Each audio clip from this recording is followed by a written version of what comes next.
তাদের কি সেমিস্টার ফির অভাব পড়ছিল, যার কারণে আমার ইউনিভার্সিটিতে লুট করে তাদের সেমিস্টার ফি ম্যানেজ করছে? যারা মানুষের ঘরে জন্ম নেয় তারা অ্যাটলিস্ট অন্য একটা স্টুডেন্টের আবেগ ইমোশন সার্টিফিকেট আগুনে পোড়াইতে পারে না, তার তো লুট করতে আসছে। অ্যাকাউন্ট থেকে তারা হচ্ছে লাখ লাখ টাকা চুরি করে নিয়ে গেছে, আমাদের ইউনিভার্সিটি শেষ করে দিচ্ছে। তারা তো নিজেরা দাবি করে এক ক্যাটাগরি ইউনিভার্সিটি, তারা রিচ কিট। তাহলে তাদের কি টাকা পয়সার অভাব পড়ছিল যার কারণে আমার ব্যাংক ডাকাতি করতে হলো, আমার ইউনিভার্সিটির ব্যাংক ডাকাতি করতে হলো? ইভেন তারা এমন উস্কানিমূলক পোস্ট করতেছে, কমেন্ট করতেছে, ইভেন আমার পোস্টেও কমেন্ট করছে আমরা মুইটা দিলে ইউনিভার্সিটি ভাইসা যাবে। ভাই তার মানে কি আমরা হচ্ছে ওই ইউনিভার্সিটিতে পড়ি যে তারা ইস্যু করলে আমরা ভেসে যাবো? কিসের পাওয়ার দেখাচ্ছে? ওই সবুজ সাহেব কি বিএনপির পাওয়ার দেখাচ্ছে? ক্ষমতায় না আসতেই পাওয়ার দেখাচ্ছে? ক্ষমতা আসলে তাহলে কি করবে? আমাদের নিরাপত্তা কোথায়? আমাদের হলের বন্ধের নিরাপত্তা কোথায়? আর তারা যে কাজটা করছে তো লেবারের কাজ। ইউনিভার্সিটি ভাঙচুর বা যে কোনো ভাঙচুর এটা কি কারা করে? লেবাররা করে। তারা কি লেবার? তারা লাখ লাখ টাকা দিয়ে পড়াশোনা করে কি লেবারের কাজ শিখতেছে? অবশ্যই এটা লেবার করে, কোনো শিক্ষিত সমাজ এটা করতে পারে না। তারপর হচ্ছে একটা মানুষ কতটা জানোয়ার হলে মানে আগুন লাগায়, সেটা আবার ড্রোনে ভিডিও করে। ইভেন ড্রোন দিয়ে তারা দেখতেছিল যে কোথায় ফাঁকা জায়গা আছে, সেই জায়গার মধ্যে তারা অ্যাটাক করছিল। আমাদের ইউনিভার্সিটির হলে যে আপুরা থাকে, ওই হলের সামনে যা তারা এমন ভাবে হচ্ছে মিডল ফিঙ্গার দেখাচ্ছিল, ওই ভাষাটা আমি ইউজ করতে চাচ্ছি না, হয়তো ভায়োলেন্স হয়ে যাবে, যার কারণে ওই ভাষা আমি ইউজ করতে চাচ্ছি না।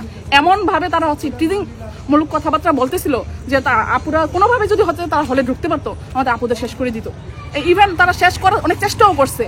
কয়েকদিন আগে আমাদের ক্যান্টিনটা বানানো হয়েছে, সেই ক্যান্টিন সবচেয়ে শেষ করে দিয়েছে 2024-এ যে জুলাই আন্দোলনে, যেটা হচ্ছে আমাদের ইউনিভার্সিটি এক সজল ভাই মারা গেছেন, তার শেষ চিহ্নটুকু তারা হচ্ছে মুছে ফেলছে। আমাদের ক্যাম্পাসের কি অবস্থা করছে আমি মনে করি না কোনো সুশিক্ষিত মানুষ এটা করতে পারে। আসলে ওরা কি শিক্ষিত নাকি না ওদের ভিতরে মনুষ্যত্ববোধ আছে কিনা আমি জানি না।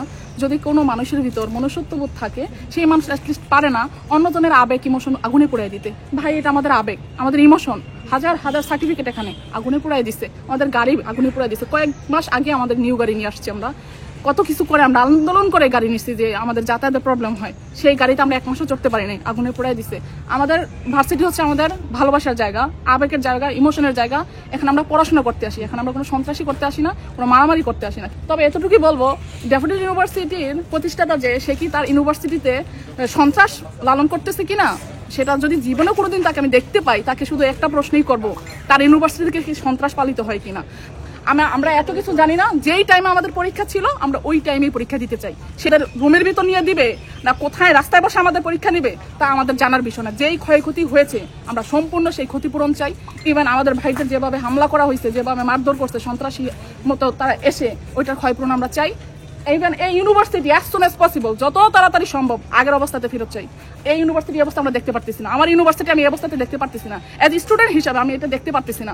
এখানে আমার হাজার হাজার ভাই বোনের স্বপ্ন ওরা আগুনে পোড়াই দিচ্ছে, আমাদের আবেগ, আমাদের ইমোশন ওরা আগুনে পোড়া ছাই করে দিচ্ছে। ওরা কি মানুষ নাকি জানোয়ার? যারা মানুষের ঘরে জন্ম নেয় তারা অ্যাটলিস্ট অন্য একটা স্টুডেন্টের আবেগ ইমোশন সার্টিফিকেট আগুনে পোড়াইতে পারে না, তার তো লুট করতে আসছে।